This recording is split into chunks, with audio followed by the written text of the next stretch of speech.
السلام علیکم ویورز. آج ہم بات کریں گے میرا جسم میری مرضی. اس سلوگن نے کافی کموشن کاز کی ہوئی ہے کچھ دنوں سے خاص طور پہ، اور اس میں ریسنٹلی ہم نے ایک انٹریکشن دیکھا ہے جس میں جو ایک پلے رائٹ ہے اور اس نے بہت بدتمیزی کی ہے ایک خاتون کے ساتھ پبلک ٹیلی ویژن پہ. تو میں یہ چاہ رہا تھا کہ اس بارے میں تھوڑا سا ایکسپلور کیا جائے کہ اصل میں ایشو ہے کیا. اس نعرے کا مطلب کچھ لوگ کچھ سمجھ رہے ہیں، کچھ لوگ کچھ اور سمجھ رہے ہیں، اور بعض اسے کہہ رہے ہیں کہ جی یہ مغرب سے امپورٹ کیا گیا ہے، اس لیے یہ کوئی اتنا اچھا نعرہ نہیں ہے، اتنا اچھا خیال نہیں ہے وغیرہ. تو آئیے تھوڑی سی بات اس پہ کرتے ہیں. میرا جسم میری مرضی، یہ اگر آپ پاکستانی کانٹیکسٹ میں دیکھیں تو پاکستان میں جہاں ارینج میرج کی ایک ٹریڈیشن ہے، وہاں فورسڈ میرج کا ایک جرم جو ہے وہ بھی موجود ہے. اور میں اسے جرم کیوں کہہ رہا ہوں، بلکہ مجھے اسے گناہ کہنا چاہیے، زیادہ مناسب ہوگا، کہ اسلام میں اپنی بالغ بیٹی کی زبردستی شادی کی کوئی جسٹیفیکیشن نہیں ہے. اسلام میں شریعت کے بالکل خلاف ہے کہ ایک بالغہ لڑکی جو ہے اس کی شادی اس کی مرضی کے بغیر کر دی جائے. یہ ایک سچویشن ہے، موجود ہے. اور کلیئرلی اگر آپ اس کانٹیکسٹ کے اگینسٹ میرا جسم میری مرضی کو دیکھیں تو شاید یہ ایک نقطہ آپ پہ واضح ہو. پھر نشو و نما کے حساب سے پاکستان ایک ایسا ملک ہے جہاں مائیں خود اپنے بچوں میں ڈسکریمنیٹ کرتی ہیں، اور جہاں غذا کم اویلیبل ہوتی ہے خاص طور پہ وہاں، لیکن مڈل کلاس میں بھی عمومی طور پہ یہ ہوتا ہے کہ لڑکوں کو اور ان کی غذا کو اور ان کی صحت کو لڑکیوں کی غذا پہ اور ان کی صحت پہ فوقیت دی جاتی ہے.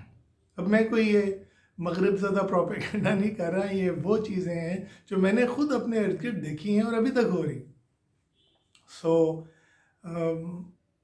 بڑے کلیئرلی میں آپ کو یہ واضح کر دوں کہ یہ ایک ایسی چیز ہے جو ہو رہی ہے. تو یہاں پہ بھی تھوڑا سا ہمیں خیال اس چیز کا رکھنا چاہیے کہ دونوں بچوں کے، لڑکے کے اور لڑکی کے جسم کو مناسب نشو و نما کی ضرورت ہے.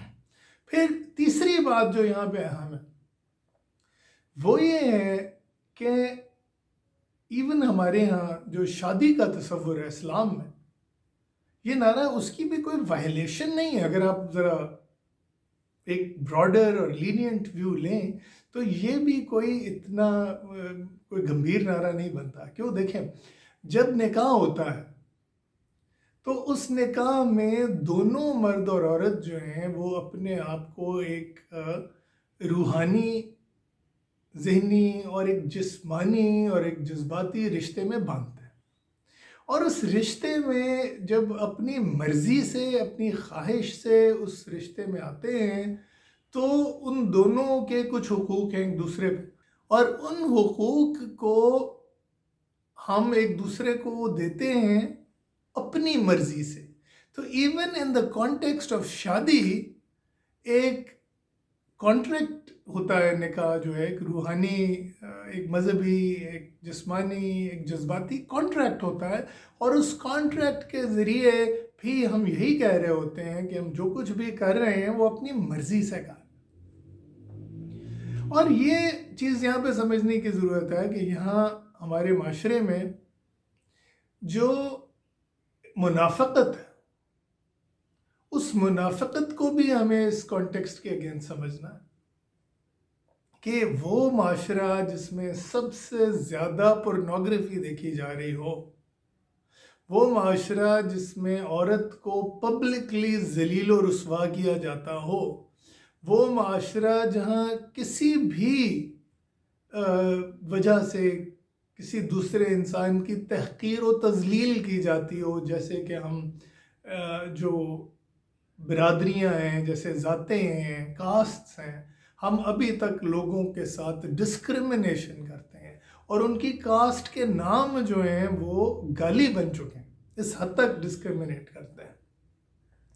تو یہاں پہ اس قسم کا نعرہ جو ہے وہ کم از کم لوگوں کے ضمیر کو جھنجھوڑتا ضرور ہے۔ اور یہاں پہ میں جو چیز بطور سائیکالوجسٹ جس چیز کو دیکھ رہا ہوں وہ یہ ہے کہ یہ نعرہ ایک مرد کی جو ہائپر میسکولینٹی کا کلچر ہے اس کو تھریٹن کر، یعنی ایک تو میسکولینٹی ہے نا، میسکولینٹی اچھی چیز ہے، فیمینینٹی اچھی چیز ہے عورت کے لیے، میسکولینٹی مرد کے لیے۔ میں ان لوگوں میں سے نہیں ہوں جو کہتے ہیں کہ جناب مرد کو ایفیمینیٹ بنائیں، so I am very clear on that. لیکن میری رائے یہ ہے کہ آپ میسکولینٹی کو ہائپر میسکولینٹی سے کنفیوز نہ کریں۔ ہائپر میسکولینٹی وہ چیز ہے جو پورنوگرافی دیکھ کے پیدا ہوتی ہے، ہائپر میسکولینٹی وہ چیز ہے جو وائلنٹ چیزیں، فلمیں وغیرہ دیکھ کے پیدا ہوتی ہے۔ تو یہاں پہ ذرا غور کریں۔